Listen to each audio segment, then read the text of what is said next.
Welcome to our Ace Models Pageant Masterclass. So Cindy, we've both been in pageants many years, being a Miss Universe runner-up, former Miss South Africa. We both have had, many experiences and knowledge that we've built up over the years, and we'd love to share that with our Ace Models. And Jodie, you being a former Mrs. South Africa and having judged many pageants in the past years, I think, between us we have a lot of knowledge of how to win pageants, and I'm very excited to share that with our Ace franchises.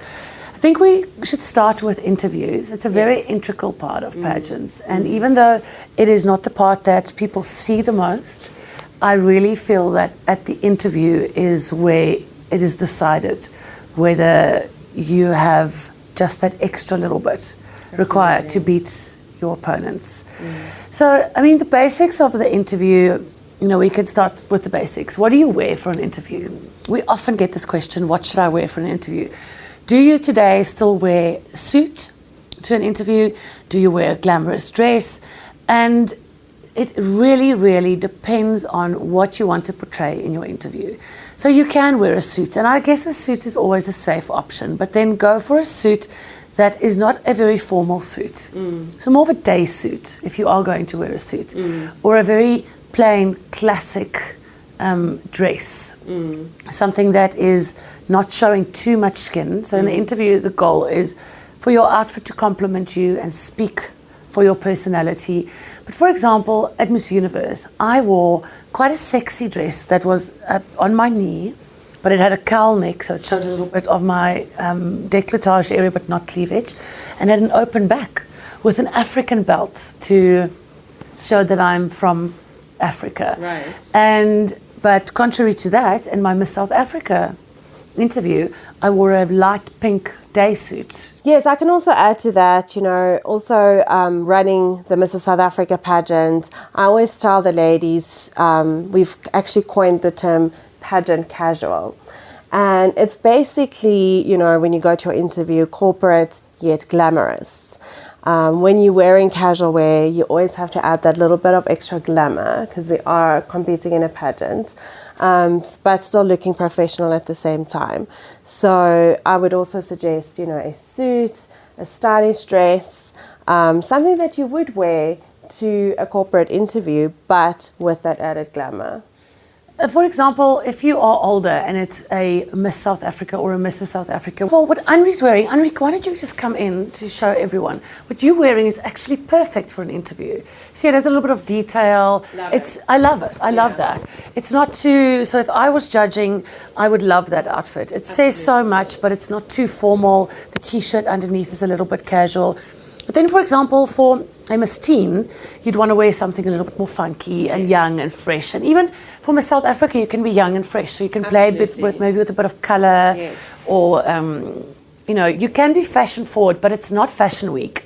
So what I often find is that when I judge and people come into the room and they have this big flower on their shoulder with this one sleeve thing, it detracts from your interview. You don't want to look like a fruitcake in your interview. You want to show that you're professional, but also it speaks to your personality. Are you a conservative person? Are you more fun? Would you wear yellow, for example? And be true to yourself. And if you are yourself in an interview, then you'll never look back and think, what if I did this or what if I did that? You can confidently say, I didn't win, but I was myself. And I gave it my all. Whereas if you try to be someone else or you're copying what you've seen someone do in the past, and it also reads immediately on you. So I have had finalists from judging from Miss South Africa to Miss Teen to Mrs. South Africa to international pageants, where one girl will arrive with a dress with flowers on. And you can see she just got that bubbly personality, and that's who she is. And the dress has got a little bit of a kick out, but it's got a bit of a corporate feel. I'm not a big fan of doing an interview with your shoulders uncovered. I'm just not, as a judge, a big fan of having your shoulders uncovered. It's more, that kind of thing is for stage. So as a general rule, I would have a little sleeve or a little cap sleeve or a jacket or Because the minute you're going sort of bodice, you know what You're I mean? right. When you're sitting Also, on a you're panel. sitting, there's different types of, but if you're sitting in front of a panel and there's a boardroom table, what they really see is this. From here up. So that is very important. And also to keep your accessories in mind when accessorizing, is again, not to go something that will distract completely from your beauty and what you are saying. And to come back. Like if you would ordinarily wear a big earring, and that is just who you are, like what you're wearing, for example, now. Yes. It seems natural to you. But if you're not a big earring person and you've now put these earrings on, that you may come across as a bit more diva-ish, where actually you're more of a sporty girl. Right. So it's contrasting to you, and it reads, which comes back to be authentic to who you are and dress what you would wear. But bear in mind that your outfit should be comfortable. You should feel comfortable, and you should feel beautiful in it, and you should feel confident. But your outfit shouldn't be, gosh, I wonder who's the designer who made that. All about the outfit. I suppose in a way it's a little bit like makeup. Your makeup shouldn't have a purple lip that completely overpowers the whole mood of the interview. And what you wear is very important because it represents who you are. Absolutely. When in doubt, wear a lovely pencil skirt with a blouse or a day suit. Or a beautiful dress that's just easy and maybe more structured. I would, for interviews, definitely opt for more structured clothing and less flowy clothing and no frills. Definitely no frills. Or flowers or things that are hanging off or sticking out or floating or structured clothing. The softest your outfit should be is probably a blouse of sorts, or if you're a teenager, it could be a t-shirt, but more of a formally striped t-shirts. Yeah, and teenagers, I think, to come back to that, could definitely also wear, a more of a pretty dress, and you can get away with, a sundress and, something that's just quite feminine and age appropriate as well. And also to come back what you said about a distraction, something that actually distracts me a lot in the interviews, having sat through many interviews, is hair. I really get distracted by hair that's not styled beautifully, that's not neat, that's all over the place, so that for me is actually quite important to obviously finish off your outfit, because in an interview setup also, it's more of a professional setup, it's more of a professional environment, and you don't want your hair to be all over the place, fall into your face and really just distract from what you are saying. And your hair should be clean, but simple. Yes. And remember, as with your outfit, when I'm saying nothing flowing or over the top, your hair should also be the same. You're not on stage, so try and bear that in mind. The same with your makeup. Don't wear glittery type makeup, Exactly. And we'll get to makeup in a moment. Yes. But hair is very important, and often actually we see people still doing this in the interview, or they'll play with their hair, or they'll touch their hair. Leave your hair alone. Put your hands on your lap. Remember that whether you're in a panel interview or whether you're in a one-on-one interview, this is really the part of you that is seen for the most part. Yeah. And we learn in television presenting courses, we also learn not to talk with your hands. It's very difficult, but you can get carried away and it becomes a bit of a dramatic and you're, and oh my gosh, and absolutely. Can you see when I do that? It becomes very distracting. It also almost makes the judges anxious. So just leave your hands in your lap. Here and there. Here and there, if something is important. But do you see what I've just done with my shoulder there? You can emphasize with your shoulder. Exactly. You can bow with your head.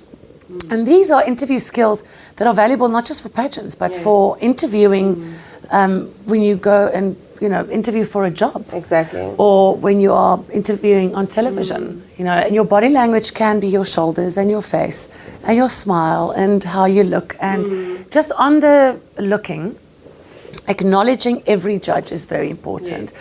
Having been a principal judge for many pageants for many years, I'm going to give my age away here, but for about 15 years, I have, from literally interviewing young teenage girls to interviewing much older men and women, very often being the principal judge, the contestants or the finalists will come in and they'll look at me and they don't acknowledge the other judges because I'd be sitting at the end of the table, for example, or they would know someone else really well and they would just look at them. Look at all the judges when you greet. And when a judge asks you a question, look at that judge eye contact. But during your answer, make eye contact with everyone else. Smile with your eyes. It is important to remember judges are only people and they want to be acknowledged and they want to feel like you are speaking to them as well. And be ready and prepared to be challenged on your answer. If you, for example, agree with abortion or disagree, be ready to be challenged on that and then stand up for it. And then don't be iffy about your viewpoint in life. If you are pro the death penalty, for example, as an extreme example, then you need to have thought that through before you go in. And this will also be pertaining to whether you're doing a job interview one day. If your boss, potential future boss, says to you, what do you think about this particular, how would you handle this incident?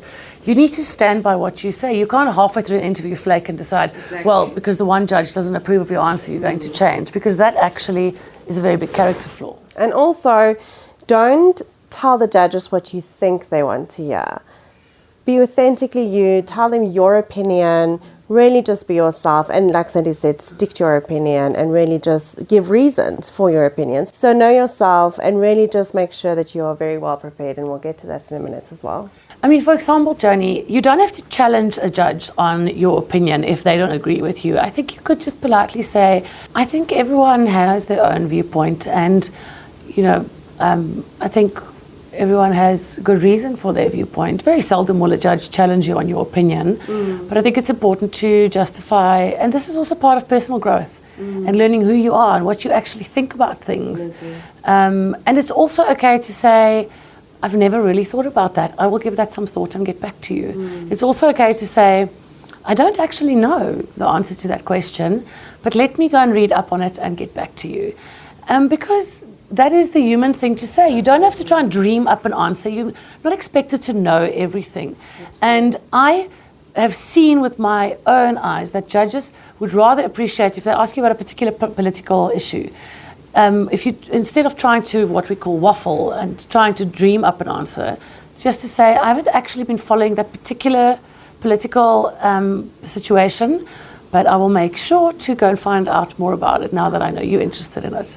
Yes. And get back to you. So bring in a bit of humor and be humane, and acknowledge the question. I think it's important to be confident in who you are. Absolutely. And that's what pageants really do. They grow you. They really do. You really find out who you are and what you're made of and what you know and what you don't know and what's important to you. It's actually a great sport, pageants. It's amazing. Is. I mean, I've learned and grown so much, and preparation is key as well. So I remember when I was competing, for instance, in the Mrs. South Africa pageant, I had a thick book like this, a file that I compiled of things that was important to me, of things that I think the judges would want to know about me. And I really did my research on various things, and I was very, very well prepared. And I think that is very important. And through that process, you also get to know yourself. I get a lot of ladies saying to me when they enter a pageant, saying, when they filled out the entry form, they had to actually go and sit down and think, what are my hobbies? How do I describe myself? What is 5 words that describe me best? Those kind of things, and you really discover yourself through it. You discover yourself through it. Yeah. And just on your point with preparation is so important. You wouldn't go to an international hockey match or an interview for a bank without knowing about that bank and about the people you're going to interview and about knowing, understanding the industry that you're in. And this is the same. In my preparation for Miss South Africa, I made sure that I listened to the news on local and international news to get a good insight into what's going on in the world for months leading up to the Miss South Africa. I enriched my mind with YouTube videos. My general knowledge I enriched, and that really benefited me as a person overall. Absolutely. I read the newspapers instead of reading junk on, mind you, in those days we didn't even really have as much social media as we do now, but enriching my mind and preparing physically your body, doing your research. When I went to Miss Universe, I had a file like this, and Adrienne Skelly helped me prepare. We prepared wardrobe. We researched what winners wear, who wins in what color, how often do they win in that color, who are the judges, what are the judges' interests. background on the judges. Background on the judges, background on that country where the Miss Universe was, for example. There's an enormous amount of preparation that go into it. And I really do actually think that you can out-prepare an opponent. Definitely. You don't necessarily have to be the most beautiful or have the best body, but there is a lot that you can do to out-prepare your opponents. And grooming is a big part of it, but enriching your mind with knowledge and information, being well-spoken, being confident and calm in who you are, that is, in a way, a life skills development program that you put yourself through before you go through this incredible personal improvement period that you do with the pageants. So preparation is, in fact, very important. And when you are confident, it comes across that you're not nervous, and you are confident when you know things. I mean, think about it. If you know what goes on in the world and you can answer any question because your general knowledge is really good, then you feel calm and you feel confident. If you feel like you're going to go in there and you don't know what curveball they're going to throw at you, then you are stressed and nervous. But if you know yourself, if you sat down and said, who am I? What do I value? What is important? What is my opinion on these things? Even in my book, and in the Margaret Gardner book that I read many years ago to prepare, make a list of 100 questions that could potentially be asked to you. And even it's not about knowing the answer the way that they want to hear. What is your It's about answer? knowing what you think. Exactly. It's about knowing your opinion about that. Have you ever actually sat down and thought about that? And that's why it's important to draw up 100 questions and prepare them. And with this course, we'll provide, I think, a list of 100 questions that not only will help with pageants, but will also help you to get to know yourself. And at the end of the day, remember that the judges, in most cases, really just want to get to know you. So they're not there to really, this is not a Q&A on who knows the most about politics. Yes, you need to know what goes on in your country. Yes, you need to know, do your research when you compete in a specific country and know about the people, and as an ambassador for a brand, know about that brand. Those kind of things are important. But at the end of the day, they really just want to also get to know who you are and what you stand for, and, your beliefs, and really just who you are. And it's important to the judges and the pageant alike that the representative they choose will make them proud, which means you need to be able to have a conversation with the president if you land up having dinner with him, typically popes and paupers. And you also need to be compassionate and be able to work with homeless people, because there's a very big charitable element to pageants, and it's definitely growing, pageants with purpose. And, you need to be able to represent the sponsors really well. And people want to be proud to be associated with your brand. So if you're a little bit like all over the place and now you're crying, and by the way, that's something that very seldom counts in your advantage, is crying in an interview. And an interview can be very emotional. And if you want to perhaps take the emotional element away from it, maybe set up some mock interviews with some friends and family at home. Because even in front of the mirror. Even in front of the mirror. Very seldom will being emotional in your interview help, or count for you. It's good to share a story. If you have a story that's really relevant and valuable and can be inspirational to people in the future, it's good to share your story, how you've overcome but it's important to show how you've overcome it. But it's important to show how you've overcome it, not have a breakdown, because then you haven't actually overcome it. And you're not really ready to share that with the world. And that means that you should be nurturing your soul and yourself still first for a while, and maybe you'll be ready at a later stage for that pageant.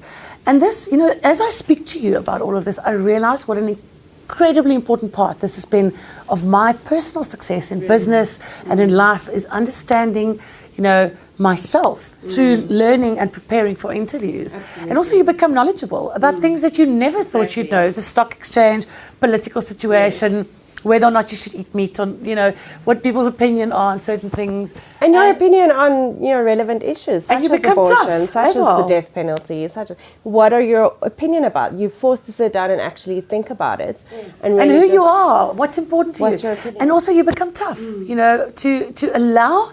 It's an incredible thing to go into a judging scenario, whether it's in individual judging or panel judging, but you become stronger to take yourself into that situation, and allowing other people to judge you already is stepping out of your comfort zone, which is already strengthening you. And but the number one thing I have to say for interviews is you have to be relaxed. And a lot of times contestants will come in and they'll be like, I'm so nervous. And we think, oh, shame, you don't actually, you don't think badly of that, because we've all been there. And I remember that, but it wastes time. It takes away from valuable time that you can be talking about yourself or stating your cause. And before your interview, what I would advise is, there's always a lot of ladies waiting outside the interview room ready to go in. I would advise really just putting on your headphones, maybe reading through a book, really just kind of channeling your strength and just focusing on your own space and your, what you want to say to the judges, and not get distracted by the other contestants and compare yourself to the other contestants and go, oh my gosh, look at what she's doing. Because then you also work yourself up by the time you get in. Yeah. Or listen to a motivational podcast, or somebody that... Or music that calms you. Yes. Or something that gives you courage. There's so many amazing books and podcasts and self-help books about following your dreams and living your truth. And that's really what your interview is all about. And look, nervous energy is sometimes good if you channel it in the right way. If you channel that energy as adrenaline, it really just fires you up. But you need to be able to do that. And it also comes with experience and practice and really just, focus. So. And understand something, pageants need practice. We should make a pageant practice. Yes. #pageants need practice. You do become better at it. Very seldom will you win the first time. If you do, you're lucky, or the stars aligned for you, and God's grace was good to you. But it is something that you get better at. It is a sort of a sport, and you get better. You become, you get more comfortable in your skin, and so it's important to be prepared to lose, understanding that it's really deep down, if you dug, is not just about the crown. There's something else you're searching for, and it's that own personal enlightenment that you're actually looking for, that you will find in pageants. Absolutely. But preparation is key, being confident, being calm, smile while you talk to the judges, and make a joke if it's opportune, and acknowledge them. And thank the judges. It's only polite, thank you for your time. May I sit down? Those things are just really good manners. It's not about a hierarchy. Judges are not more important than you.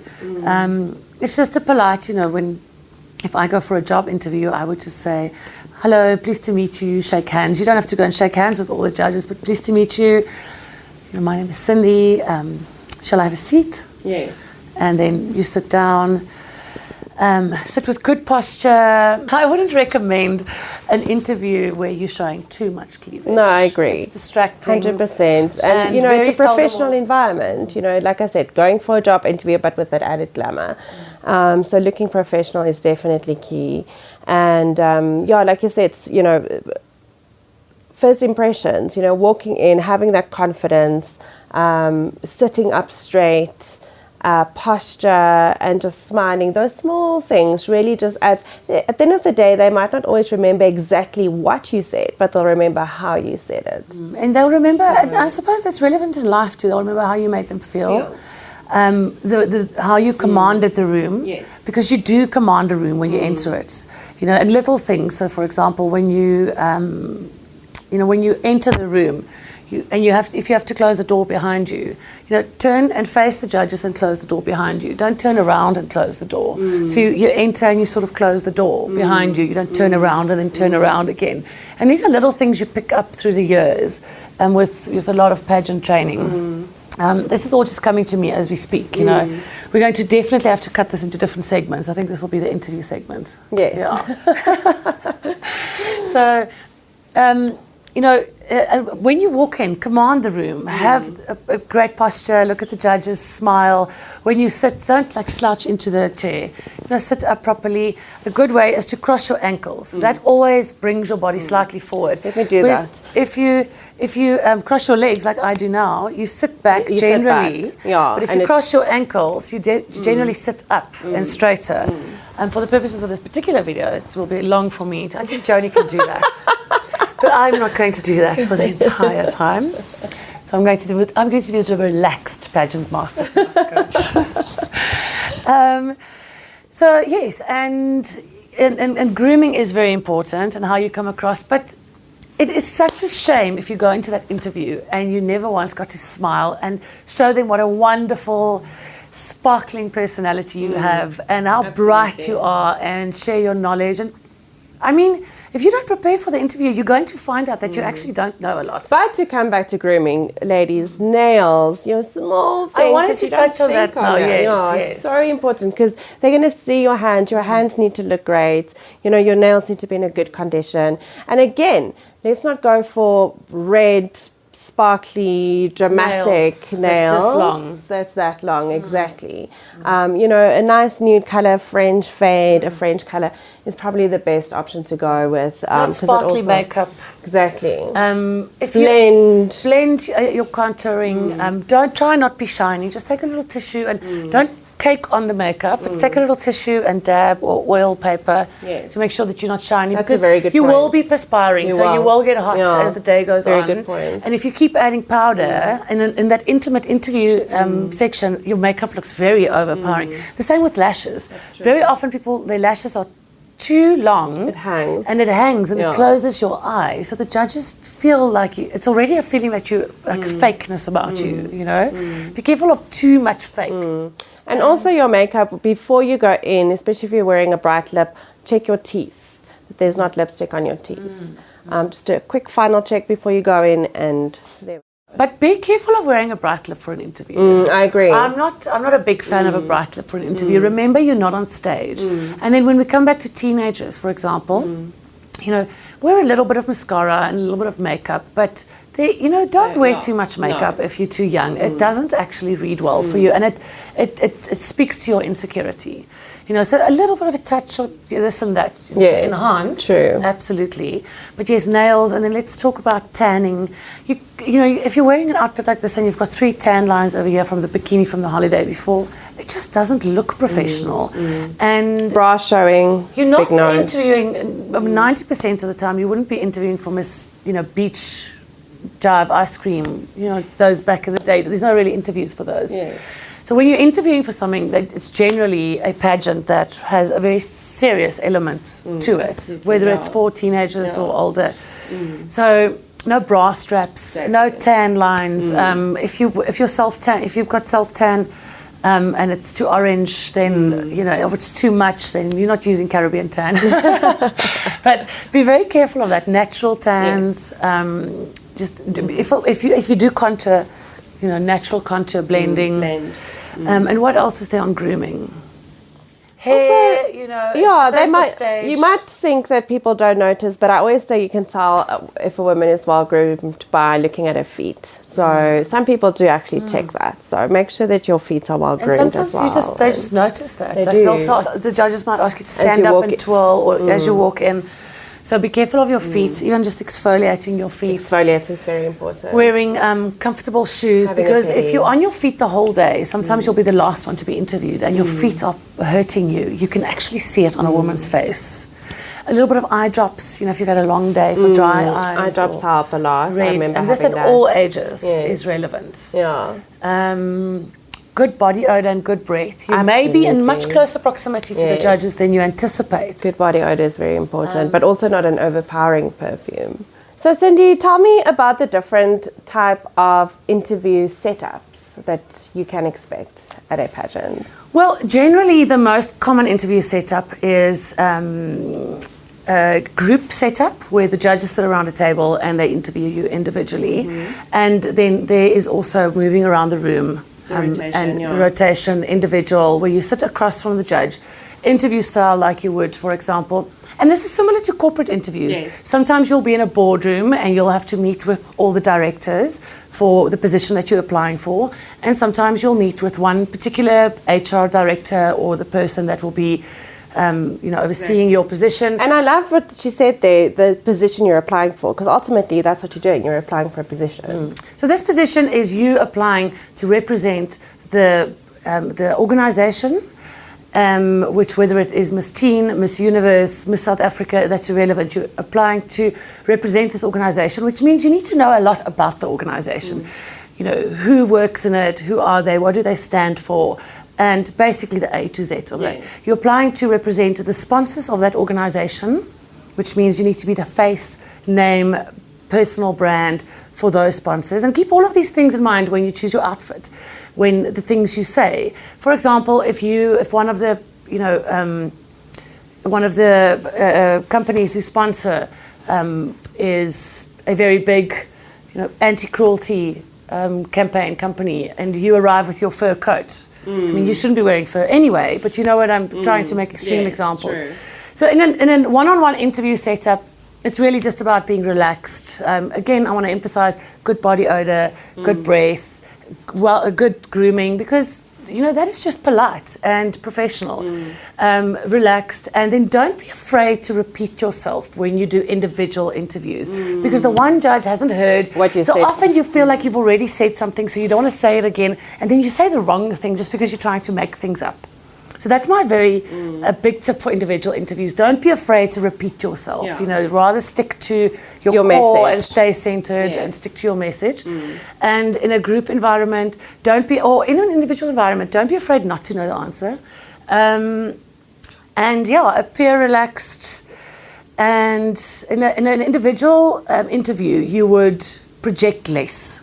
So let's say I am talking to you. Our discussion, my voice would be slightly quieter, and we can laugh and smile, and I can make eye contact with you. Whereas in a panel, it's important that you acknowledge everyone. You project slightly more. You sit slightly straighter up. And that it's almost the natural feeling that you get. Absolutely. But those are generally the two interview setups that you get. And one thing I just want to mention with interviews is that very often, I know with Miss South Africa, some of the years, they have asked the chaperones their opinion about you. So for example, are you the girl that's always late? Are you difficult? Do you cause trouble? Sorry, can you do that? Are you the girl? Because you were fiddling with the mic. Okay, sorry. So, for example, are you the girl that's difficult? Do you abide by the rules? Are you late? Do you cause trouble? Do you make friends? So very often, before you've been called in, your chaperone or people backstage has been asked an opinion about you. I know for a fact that some pageants do this. Absolutely. And I know that at Mrs. South Africa you don't actually do that. We don't do that at all, but if there is a concern that I feel the judges need to be made aware of, a serious concern, then we will raise that with them, which has never really been the case. But I think it is important that just in general, at the end of the day, the person that will win the title needs to be manageable. She needs to be professional. She needs to be punctual. She needs to be a brand ambassador. So it is important. So all of those things are so important. I know as a judge, we have been in situations where the organizations have, for example, notified us that teenage girls were smoking or sneaking out, and that wasn't really the values that embodied that particular organization. So those things do come up. Be aware of that when you go into your interview. And that's not part of the interview, but I think it's important for us to tell you that. And with the interview also, remember to smile, remember to have fun, remember to show them the best of who you are. Otherwise, you will regret that. You will. Absolutely. And in closing, Joni, I think we agree on this. Really, preparation. Go onto YouTube, look at Miss Universe videos, look at Mr. Universe videos, research the questions and answers, and how do you really feel about these things. Improve your vocabulary. If your English, for example, isn't good because it's not your first language, unfortunately, it is still the universal language of the world, and you are required to be fluent and well-spoken in English. And if that is not a strength, well, then you definitely need to improve that. And that is something that will benefit you in every sphere of your life. So preparation really is the key. Spend time on YouTube, spend time on the internet finding out, and you can out-prepare your opponent. Good luck for your interview, girls and boys.